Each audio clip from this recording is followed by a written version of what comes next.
print is permanent, okay? It's like true love. That's why my first issue here is such a big deal.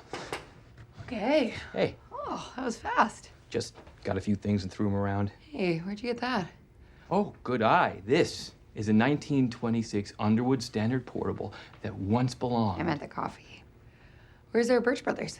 Just by me. Do they offer you a nerd discount if you mention your vintage typewriter? A modest one. Sure. Yes.